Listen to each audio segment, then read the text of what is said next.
To our amazing viewers at Cheating Tales Lab, welcome and thank you. Your presence makes these stories worth sharing. We'd love to hear, which part of the world are you joining us from? Let us know. Now, let's dive into today's story. Chapter 1. The Mask Falls. Vincent Morrison had always been a man who observed more than he spoke.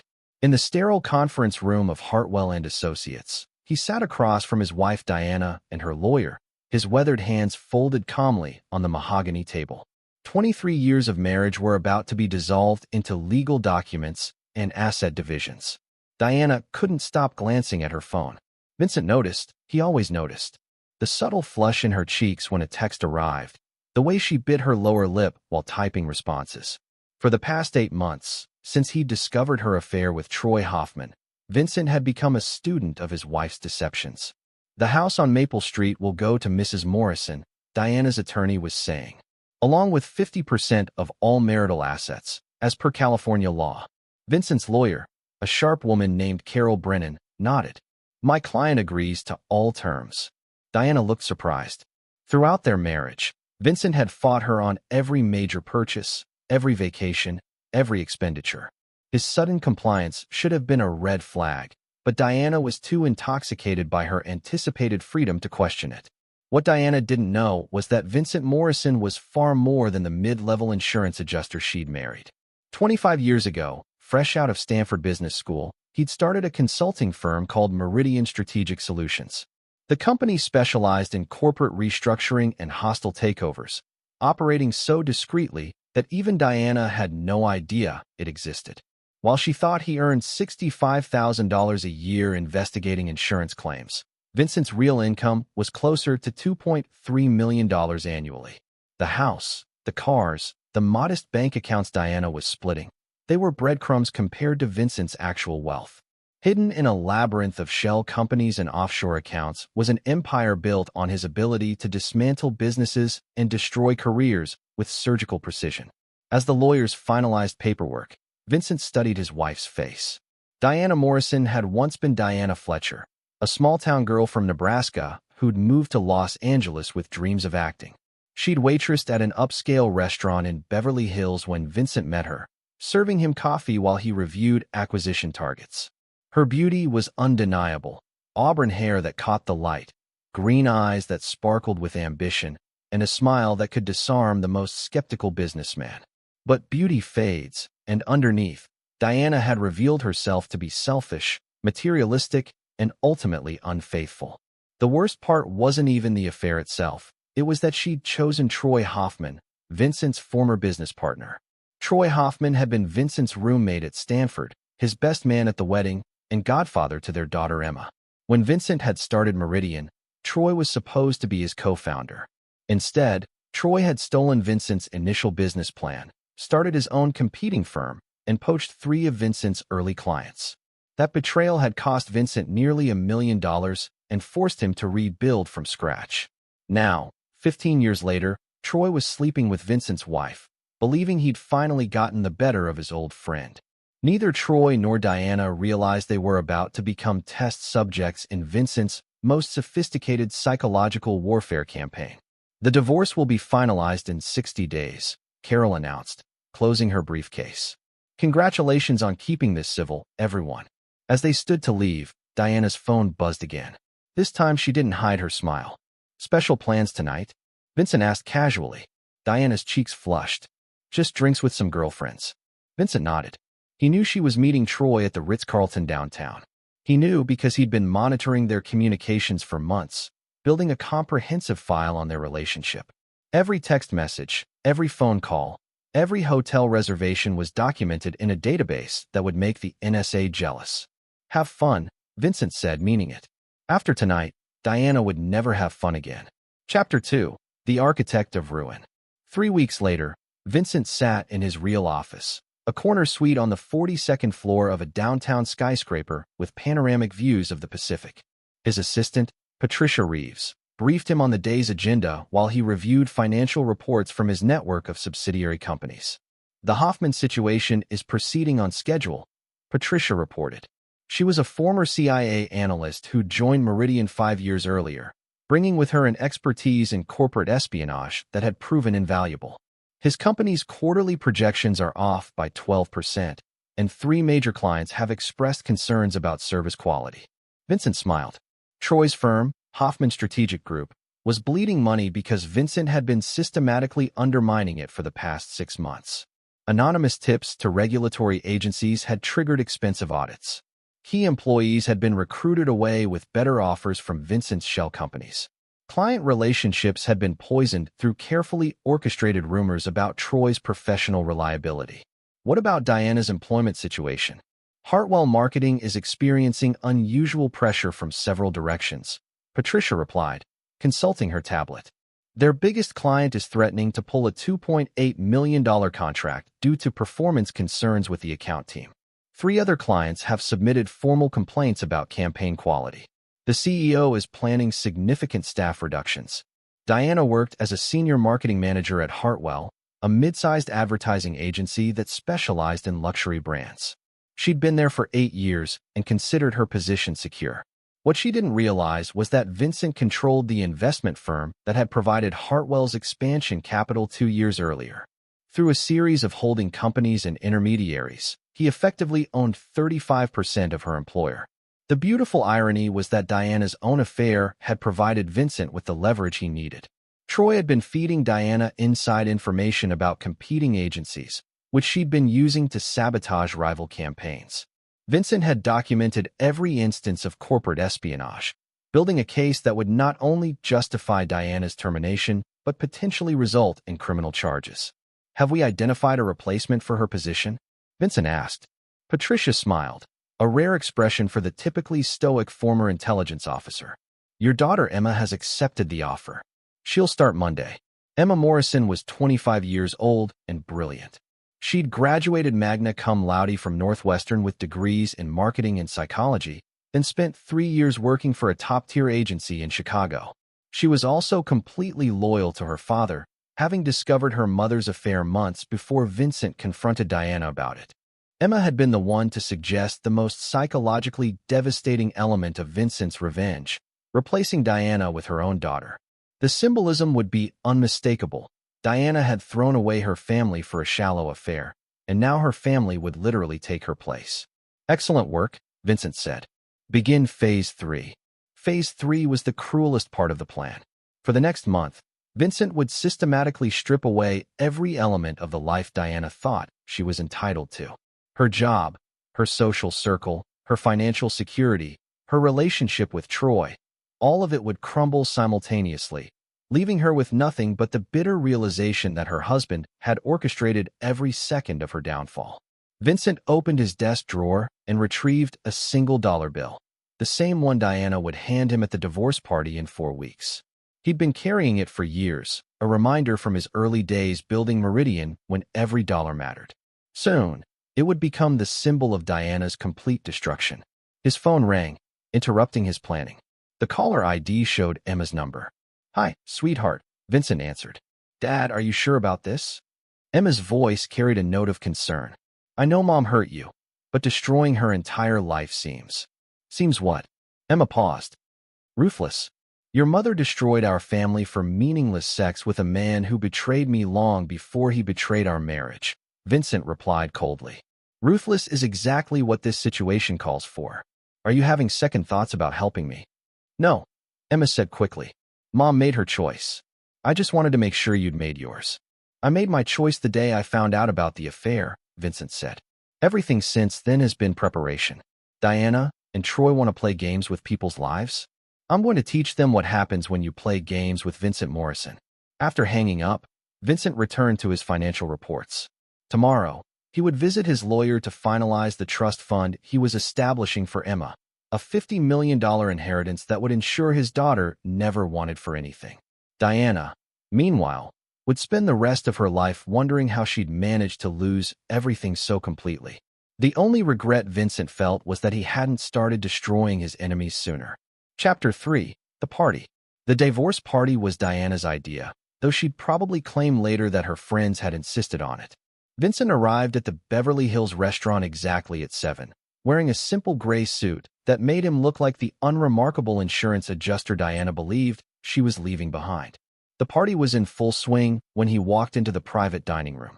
Diana had invited 30 people, mostly her co-workers from Hartwell Marketing, some neighbors, and a few couples they'd socialized with during their marriage.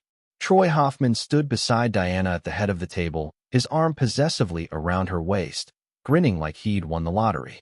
"Look who decided to show up," Diana announced loudly, raising her champagne glass. The room fell silent as all eyes turned to Vincent. "Everyone, my soon-to-be ex-husband."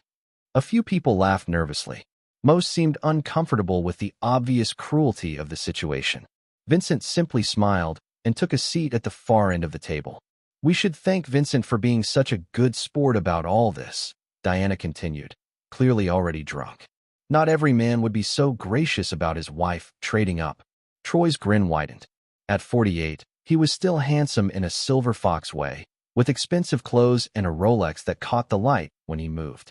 He'd built his consulting firm into a respectable mid-market player, though nowhere near the level of success Diana imagined. She saw the designer suits and luxury car and assumed Troy was wealthy, not realizing that he was leveraged to his eyeballs and constantly struggling to maintain his lifestyle. "To new beginnings," Diana toasted, and the room reluctantly raised their glasses. Vincent sipped his water and waited. He'd timed everything perfectly. In approximately 10 minutes, Robert Caldwell, the CEO of Hartwell Marketing, would receive a phone call that would change the trajectory of everyone in this room. Patricia Reeves was already in position outside the restaurant, coordinating with a team of investigators who'd spent weeks documenting Diana's corporate espionage activities. The evidence was overwhelming: stolen client lists, sabotage campaigns, confidential information shared with competitors. Any one of these violations would justify immediate termination. Together, they painted a picture of systematic corporate betrayal that would likely result in criminal charges. "Vincent, you're awfully quiet," said Jennifer Walsh, one of Diana's co-workers. "Are you okay with all this?" "I'm fine," Vincent replied calmly. "Diana deserves to celebrate getting what she wants." Diana's eyes narrowed slightly. She'd expected him to be bitter, angry, defeated. His composure unsettled her. "What I want," Diana said loudly, "is to finally be with a real man. Someone who knows how to treat a woman right. Someone who isn't content to spend his whole life investigating fender benders for insurance companies." The insult hit its mark. Several people winced at Diana's cruelty. But Vincent just nodded thoughtfully. "You're absolutely right," he said. "You deserve exactly what you're going to get." Something in his tone made Diana pause. For just a moment, she looked uncertain. Then Troy stepped forward, pulling an envelope from his jacket. "Actually, we have a little going-away present for old Vince here." He handed the envelope to Diana, who opened it with theatrical flair. Inside was a $1 bill. "Enjoy being broke," Diana shouted, holding up the bill for everyone to see. The room went dead silent. Even her most supportive friends looked horrified by the naked cruelty of the gesture. Vincent stood up slowly and walked to Diana. Without a word, he took the dollar bill from her hand, folded it carefully, and placed it in his jacket pocket. Then he pulled out his phone and made a call. "Patricia, it's time." He ended the call and smiled at Diana. "Thank you for the reminder." "Reminder of what?" Diana asked, but her voice had lost some of its confidence. "That some people never learn to count past one." Before Diana could respond, Robert Caldwell burst through the dining room doors. The CEO of Hartwell Marketing looked frazzled, his usually perfect silver hair disheveled, and his face flushed with anger. "Diana Morrison," he barked. "What the hell are you doing here?" Diana turned pale. "Robert? What are you?" "You're fired," Caldwell interrupted. "Effective immediately. Security is already clearing out your office. Your replacement has arrived and will be taking over your accounts first thing Monday morning." "My replacement?" Diana stammered.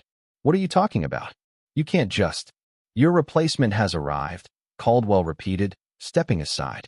Through the doorway walked Emma Morrison, wearing a sharp black business suit and carrying a leather briefcase.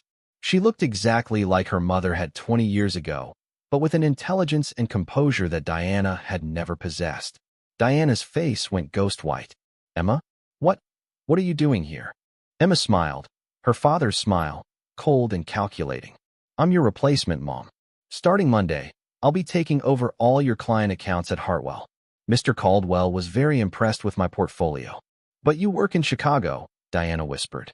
Not anymore. Dad helped me relocate. Amazing what doors open when you have the right connections. Diana spun to face Vincent, her eyes wide with shock and dawning comprehension. You? How did you? The same way I've done everything for the past 20 years, Vincent replied calmly. Very carefully. Troy stepped forward, his face red with anger. What kind of sick game is this, Morrison? Vincent turned his attention to Troy for the first time all evening. The kind of game you started when you stole my business plan 15 years ago. The kind of game you continued when you decided to sleep with my wife. Did you really think I'd forgotten what you did to me back then? That was business, Troy sputtered. This is personal. Everything is personal, Troy, and everything has consequences. Vincent looked around the room at the stunned faces of Diana's friends and co-workers. I want to thank everyone for coming tonight. It's important to have witnesses when someone gets exactly what they deserve. He headed for the door, then paused and looked back at Diana one last time. Oh, and Diana, you might want to check your bank accounts when you get home. I believe you'll find them educational. As Vincent walked out, he could hear Diana frantically calling Troy's name behind him. But Troy was already on his phone, probably discovering that his own world was beginning to collapse. Vincent smiled as he stepped into the Los Angeles evening. The real fun was just beginning. Chapter 4, The Web Titans. Vincent didn't go home after the party. Instead, he drove to his office, where Patricia was waiting with a bottle of aged scotch and a comprehensive update on the evening's developments. Caldwell performed beautifully, Patricia reported as she poured 2 glasses. Diana tried to argue, but the evidence we presented was overwhelming. Corporate espionage, theft of confidential client information, deliberate sabotage of competing campaigns. The legal department is recommending they press criminal charges. Vincent sipped his scotch, savoring both the burn of the alcohol and the sweetness of perfect execution. What about Troy? His world is collapsing faster than Diana's. 3 major clients pulled their contracts in the past 2 hours. Apparently, someone leaked details about his firm's financial irregularities to their CFOs. The financial irregularities were Vincent's masterpiece. For months, he'd been feeding Troy false information through intermediaries, convincing him to make increasingly risky investments. Troy thought he was getting insider tips on hot tech startups. In reality, he was pouring money into shell companies that Vincent controlled, designed to implode spectacularly just when Troy needed liquid capital most. How much has he lost? Conservative estimate? About $4.2 million. His firm's operating capital is essentially gone. The bank is calling in his business loans, and his personal guarantees mean they can seize his house, cars, everything. Vincent nodded with satisfaction. Troy had always been greedy, always convinced he was smarter than everyone else. Those character flaws had made him remarkably easy to manipulate. Phase 4. Patricia consulted her tablet. Emma will be introduced to Diana's client roster Monday morning. By Wednesday, we expect at least 60% of those accounts to request assignment to Emma specifically. Diana's replacement isn't just younger and more talented. She's also offering services at below-market rates. This was another layer of Vincent's revenge. Emma wasn't just taking Diana's job. She was doing it better and cheaper, making it impossible for Diana to find comparable work elsewhere. When other agencies saw that Diana had been replaced by someone younger, more competent, and more affordable, they'd question why they should hire the older, more expensive option. Personal relationships? Margaret Chun confirmed that Diana's book club has decided to take a break from meeting. The charitable foundation where she volunteers asked her to step down from the board. Troy's wife filed for divorce 3 hours ago. Vincent raised an eyebrow. Troy's wife found out. We helped her find out. Anonymous package containing photographs, hotel receipts, and some very intimate text messages. Mrs. Hoffman was already suspicious. Apparently, Troy's been cheating for years. Our evidence just gave her the ammunition she needed for a favorable divorce settlement. Vincent felt a moment of satisfaction. Troy's wife, Linda, was a decent woman who'd never deserved her husband's betrayals. At least she would emerge from this disaster with her dignity and financial security intact. His phone buzzed with a text from Emma. Mom called me 6 times. Didn't answer. She's panicking. Vincent showed the message to Patricia, who smiled. Phase 5. Tomorrow. Let Diana spend tonight wondering how much of her life I actually control. By morning, she'll be ready to do anything to stop the bleeding. Phase 5 was psychological warfare in its purest form. Vincent had deliberately left Diana with just enough hope to make her desperate. She still had the house, still had some savings, still believed she could rebuild her life with Troy.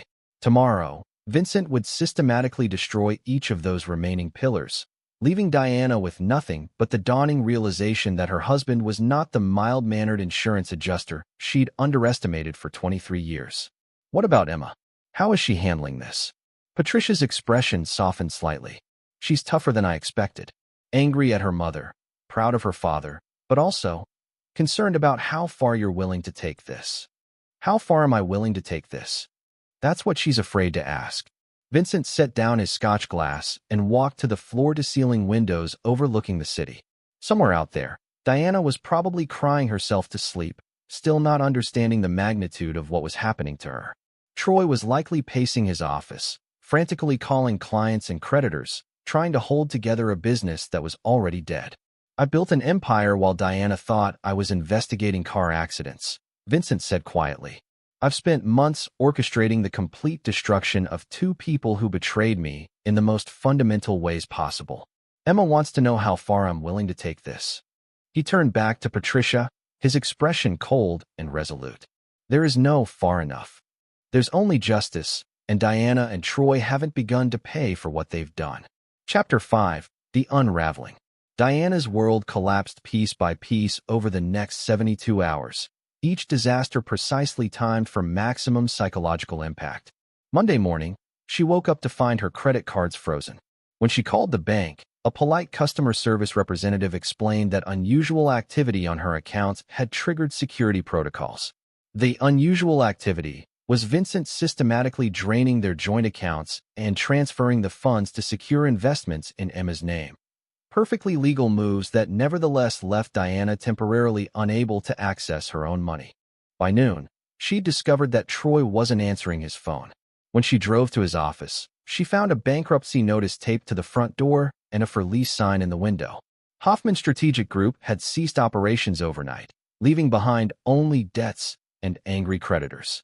Tuesday brought news that the mortgage company was accelerating the payment schedule on the house Diana thought she owned free and clear. Vincent had apparently taken out a substantial home equity loan 18 months earlier, something Diana vaguely remembered signing papers for, but hadn't paid attention to at the time. The loan was now in default, and foreclosure proceedings would begin within 30 days. But the cruelest blow came Wednesday afternoon, when Diana finally tracked down Troy at a bar in Santa Monica, drinking alone and looking like he'd aged 10 years in a week. They took everything, Troy said without looking up from his whiskey. The house, the cars, the boat. Even my fucking golf clubs. 20 years of building that business, gone. Diana sat beside him, her own world spinning out of control. How is this possible? How could Vincent do this to us? Troy laughed bitterly. Your mild-mannered insurance adjuster husband? Diana, your husband isn't who you think he is. What do you mean? I spent the last 3 days trying to figure out how he destroyed my business so completely. You know what I found? Shell companies, holding companies, offshore accounts, investment firms I've never heard of, but somehow all trace back to Vincent Morrison. Your husband didn't just orchestrate our destruction. He's been playing chess while we were playing checkers. Diana felt something cold settle in her stomach. That's impossible. Vincent makes $60,000 a year investigating insurance claims. No, Diana.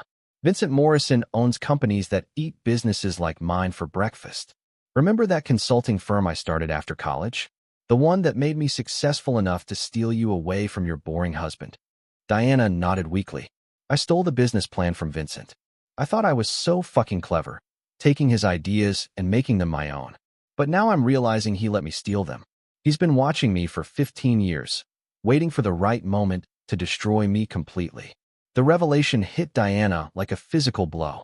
If Troy was right, then Vincent had been planning this revenge for years before she'd even met her lover. Her affair hadn't triggered his vengeance. It had simply provided him with the perfect opportunity to execute it. So what do we do? Diana whispered. Troy drained his whiskey and signaled for another. We? There is no we, Diana. My wife divorced me, took half of what little I have left. My business is dead. My reputation is destroyed. I can't even afford this apartment much longer. But what about us? What about our relationship? Troy looked at her with something approaching pity. Our relationship was built on the fantasy that you were leaving a loser for a winner. Turns out, you were leaving a winner for a loser. How long do you think that's going to sustain us? Diana realized with growing horror that Troy was right. She'd been attracted to his success, his confidence, his apparent wealth. Without those things, he was just a broken middle-aged man drowning his sorrows in cheap whiskey. You're giving up? I'm being realistic. Vincent Morrison played us both perfectly. The smart move now is to minimize additional damage. Diana's phone buzzed. A text from an unknown number. Enjoying your new life? V. She showed Troy the message. He read it and laughed again, the sound hollow and defeated. He's not done with us, Troy said. This is just the beginning. Diana left the bar feeling more alone than she'd ever been in her life. 24 hours ago, she'd thought she was starting fresh with a successful man who loved her. Now she realized she'd been a pawn in a game she didn't even know was being played. When she got home, to the house she might lose within a month, she found a manila envelope on her doorstep. Inside were photographs, Diana and Troy at various hotels, intimate moments captured with telephoto lenses, along with copies of every text message they'd exchanged over the past 8 months. A note was attached. Tomorrow's board meeting at the charitable foundation should be interesting. They don't typically approve of volunteers who engage in corporate espionage and adultery. V. Diana sank onto her couch and finally allowed herself to cry. Vincent wasn't just destroying her present. He was systematically erasing her future, ensuring that she'd never be able to rebuild what she'd lost. The worst part was the growing realization that she deserved every bit of it. Chapter 6. The Prodigy's Game. Emma Morrison had inherited her father's strategic mind, but possessed a ruthlessness that sometimes surprised even Vincent. On her third day at Hartwell Marketing, she'd already consolidated Diana's former client roster and identified opportunities for expansion that her mother had missed entirely. She was working late in Diana's former office, now redecorated with modern furniture and abstract art that erased any trace of the previous occupant, when her phone rang. "How are you adjusting to the new position?" Vincent asked. "It's easier than I expected. Mom's clients actually seem relieved to be working with someone who returns phone calls and meets deadlines." She wasn't performing well? Emma hesitated. Dad, she was coasting. Probably for years. Using her relationships to maintain accounts, but not actually doing the work to grow them. I've already identified 3 campaigns that should have generated twice the revenue they did. Vincent felt a familiar mix of pride and disappointment. Pride in Emma's competence, disappointment in Diana's mediocrity. 23 years of marriage, and he'd never realized how thoroughly his wife had checked out of her professional responsibilities. Any problems with the transition? Actually, yes. I need to talk to you about something. Vincent heard something in Emma's voice that concerned him. What is it? I had lunch with Mom yesterday. Vincent's blood went cold. Emma, we discussed this. You cannot. Let me finish. She asked me to meet her, and I thought it might be useful to see how she's handling everything. Dad, she's falling apart. Completely. Good. Is it good? Because she spent an hour crying in a restaurant, begging me to help her understand what you're doing to her. She knows about your real business now. She knows you've been planning this for years. Vincent was quiet for a moment. What did you tell her? The truth. That she destroyed our family for a man who betrayed you years before I was even born. That she chose her own pleasure over her daughter's welfare. That actions have consequences. And she asked me if I thought you were going to kill her. Vincent stopped breathing. She asked you what? She's terrified, Dad. Not just of losing her money or her job or her house. She's genuinely afraid that you're going to have her physically harmed. The way you've systematically destroyed every aspect of her life. She thinks murder might be the logical next step. Vincent set down his phone and walked to his office window. He'd been so focused on the mechanics of revenge that he hadn't considered how it might appear to the target. To Diana, who'd never suspected the extent of his capabilities, his methodical destruction of her life might indeed seem like the prelude to physical violence. Dad, are you there? I'm here. What did you tell her? That you weren't a killer. But honestly, I'm not entirely sure that's true anymore. Vincent felt something twist in his chest. His daughter, his brilliant, loyal daughter, was beginning to fear him. The realization was more painful than anything Diana or Troy had done. Emma, I want you to listen to me very carefully. I have never considered physical violence against your mother or Troy. My revenge is financial and social, not physical. Do you understand? I want to believe that. It's not about belief. It's about fact. I'm destroying their lives, not ending them. There's a significant difference. Emma was quiet for a long moment. Mom also asked me something else. What? She wanted to know if there was anything she could do to make this stop. If there was any way to earn your forgiveness. Vincent almost laughed. After everything Diana had done, she still believed forgiveness was possible, that there was some magical combination of words or actions that could undo her betrayal. What did you tell her? That some things can't be forgiven. That some mistakes don't have solutions. You told her the truth. I told her what I thought you'd want me to say. But Dad, is that really how you feel? Is there nothing she could do? Vincent considered the question seriously. In the past 8 months, since discovering Diana's affair, he'd occasionally wondered if he might be overreacting. If a man who truly loved his wife would find a way to forgive and rebuild rather than destroy and abandon. But then he'd remember coming home early from a business trip and finding Troy's car in his driveway. He'd remember the sound of laughter from his bedroom, the clothes scattered in his hallway, the casual way Diana had lied to his face for months afterward. Most of all, he'd remember the conversation he'd overheard between Diana and Troy at a restaurant 3 weeks before filing for divorce.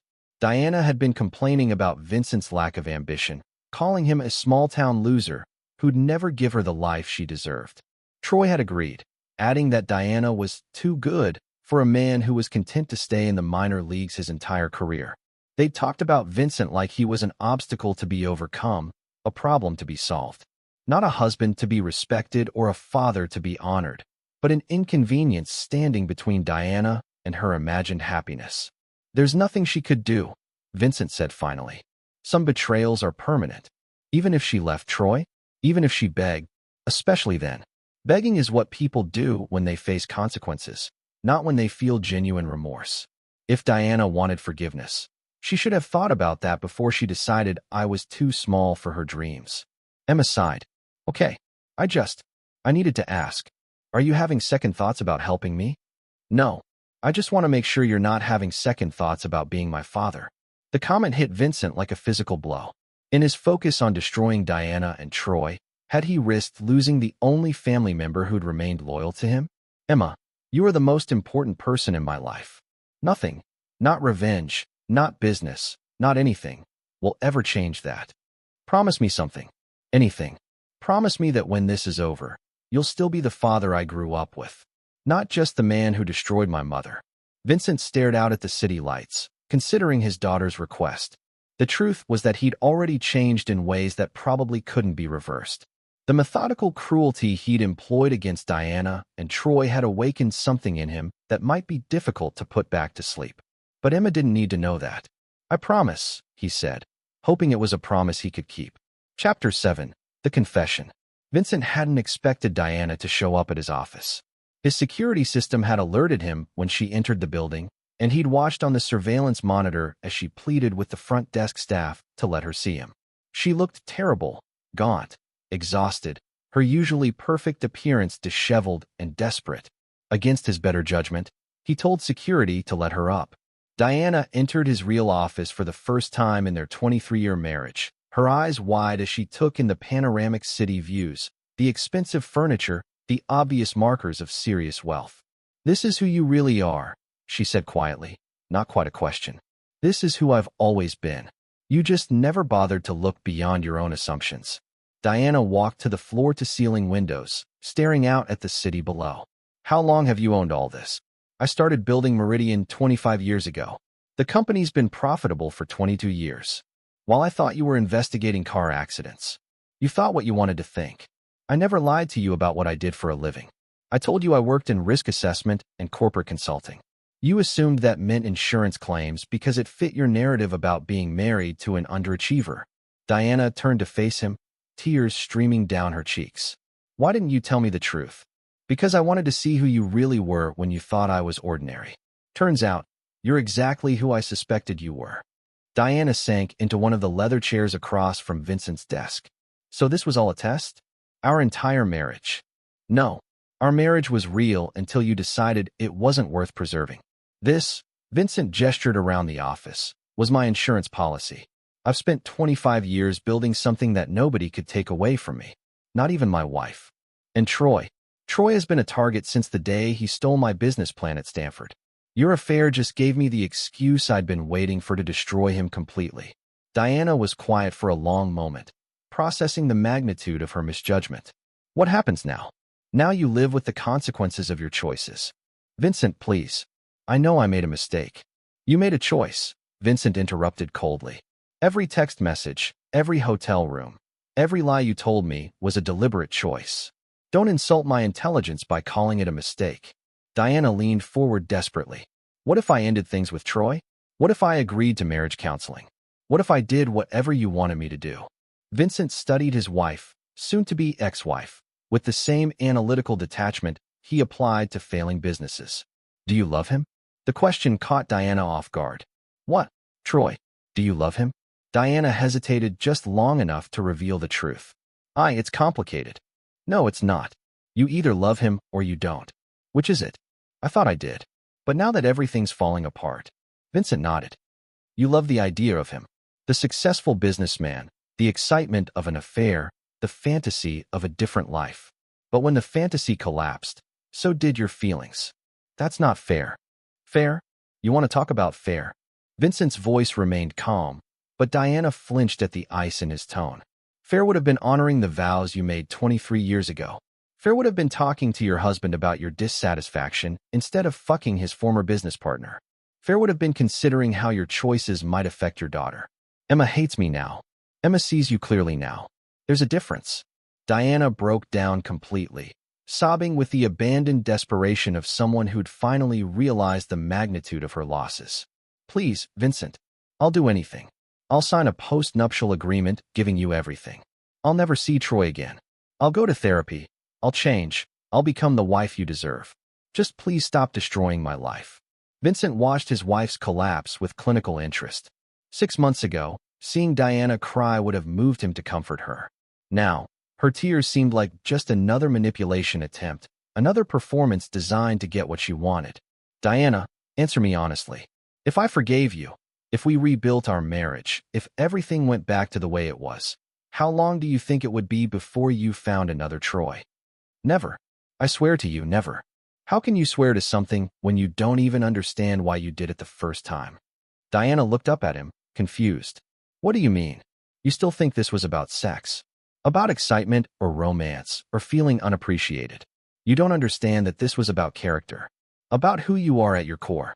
Then tell me. Help me understand. Vincent leaned back in his chair, considering whether Diana was even capable of understanding her own psychology. You cheated because you believed you deserved better than what you had. You chose Troy because he represented a lifestyle upgrade. You lied to me for months because you were convinced your happiness mattered more than my dignity or Emma's family stability. You're saying I'm a bad person. I'm saying you're a selfish person. And selfish people don't change because they face consequences. They just get better at hiding their selfishness. Diana stared at him with growing horror. So there's nothing I can do? No way to earn your forgiveness. Some sins don't have absolution, even if I spend the rest of my life making up for what I did. Vincent considered the question seriously. Could Diana change? Could she become someone worthy of forgiveness?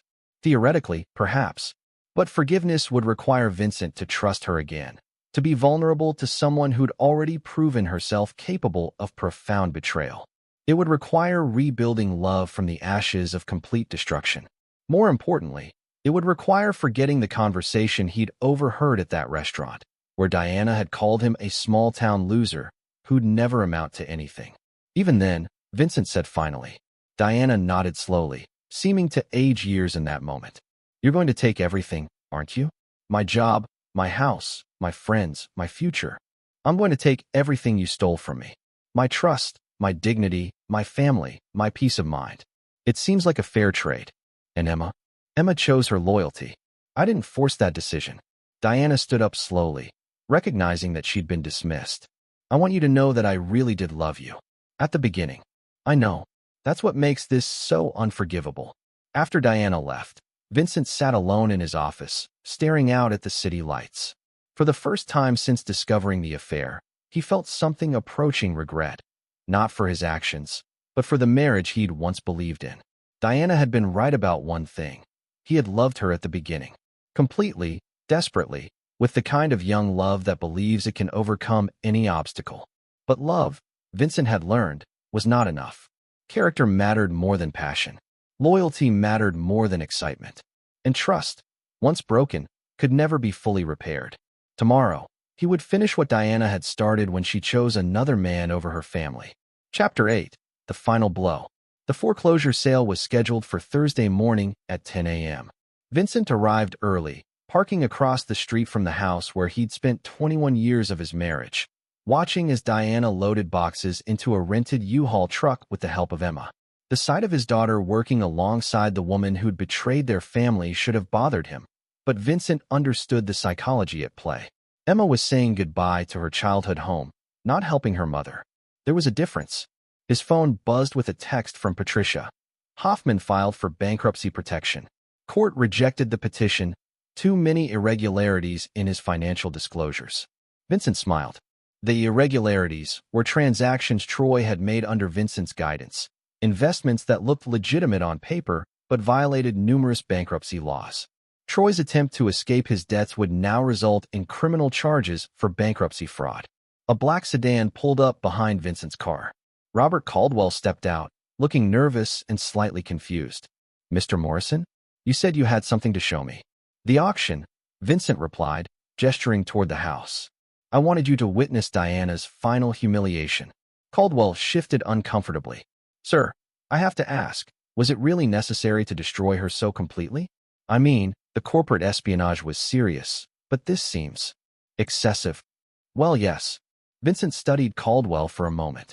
The CEO was a decent man, competent but not brilliant, with a conscience that occasionally complicated business decisions.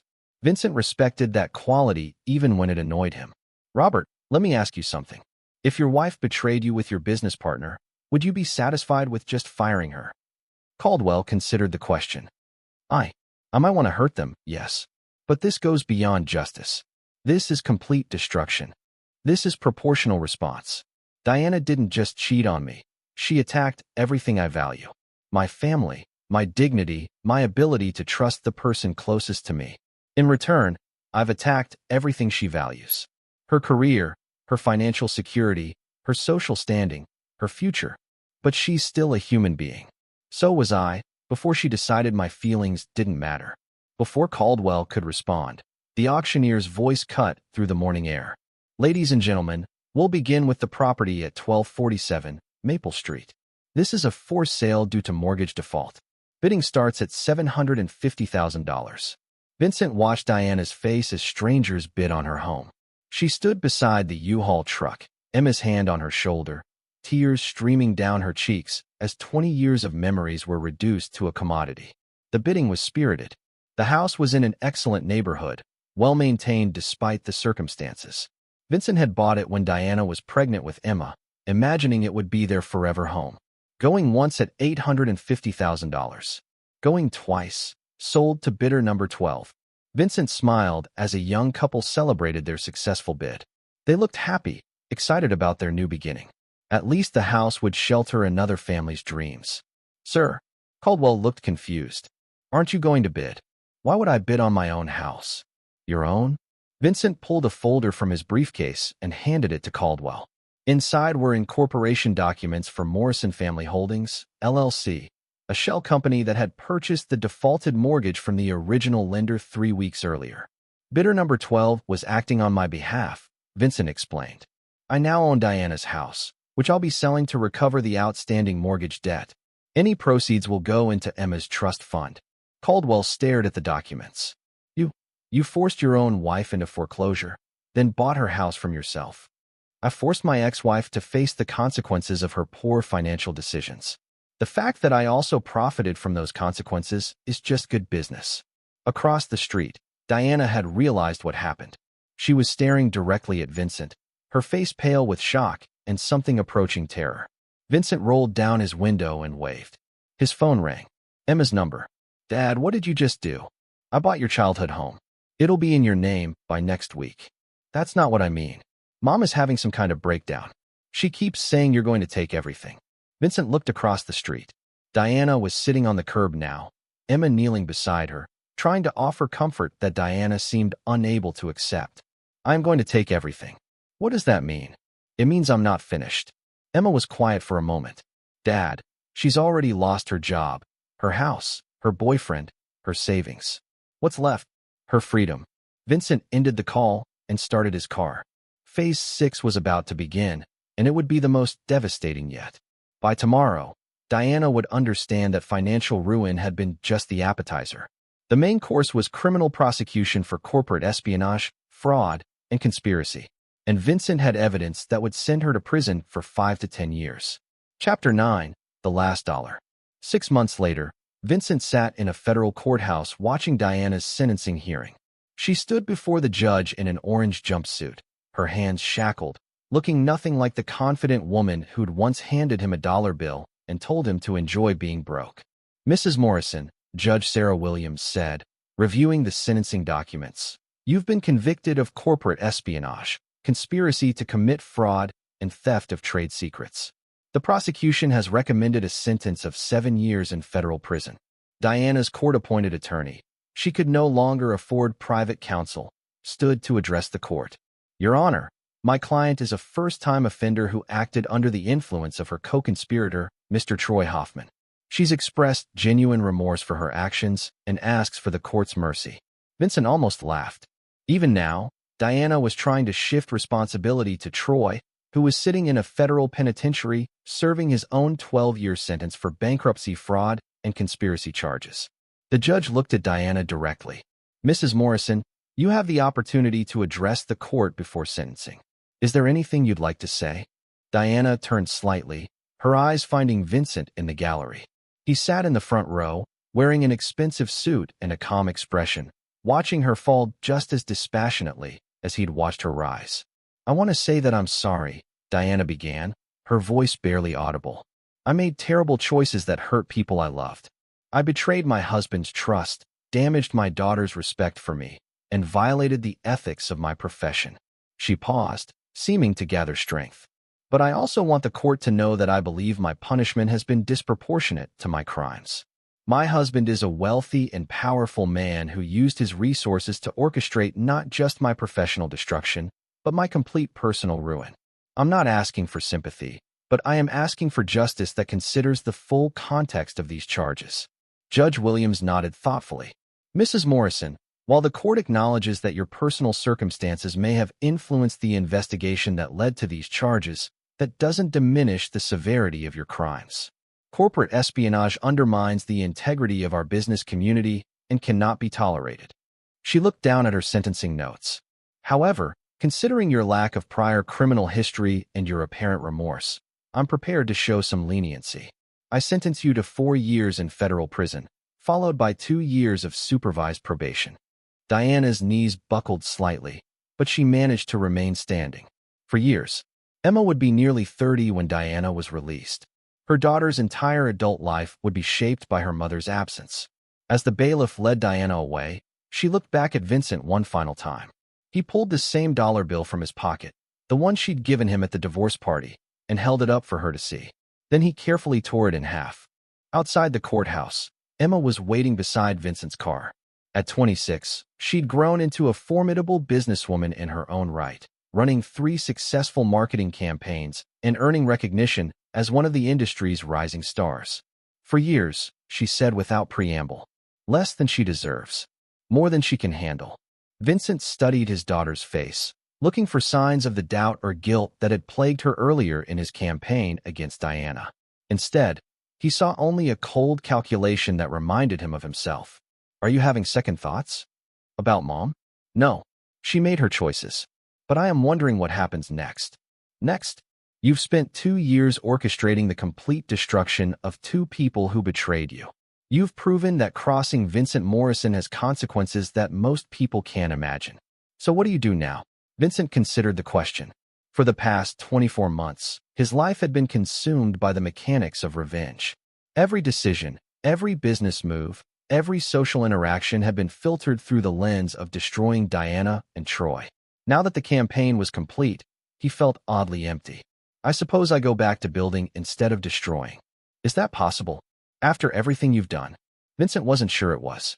The methodical cruelty he'd employed against Diana had changed him in ways that might be permanent. He'd discovered a capacity for psychological warfare that even he hadn't known he possessed. We'll find out. Emma nodded. For what it's worth, I don't think you went too far. Mom didn't just cheat on you. She tried to replace you. She thought she could trade up from her boring husband to a successful businessman, not realizing she was actually trading down from a successful businessman to a fraud. And Troy stole from you twice. Once in college, once with Mom. Some people only learn through complete destruction. Vincent felt a surge of pride at his daughter's ruthless pragmatism. Emma understood something that Diana never had, that actions have consequences, and those consequences don't disappear because someone feels sorry afterward. As they drove away from the courthouse, Vincent's phone buzzed with a text from Patricia. Morrison Industries stock hit an all-time high. Forbes wants to interview you about the company's expansion strategy. Vincent showed Emma the message. Interested in being interviewed as my chief operating officer? Emma smiled, the first genuine smile Vincent had seen from her in months. I thought you'd never ask. Looking back at the courthouse one final time, Vincent felt a satisfaction that had nothing to do with revenge and everything to do with justice. Diana and Troy had believed they could betray him without consequences, treat him like an obstacle to be overcome rather than a man to be respected. They'd learned differently, and Vincent Morrison, the man they'd fatally underestimated, had taught them that some lessons are permanent. The last dollar had been torn in half, just like his marriage. But unlike Diana, Vincent had built something better from the pieces. Some victories, he reflected, are worth the wait. This is where our story comes to an end. Share your thoughts in the comments section. Thanks for your time. If you enjoy this story, please subscribe to this channel. Click on the video you see on the screen, and I will see you there.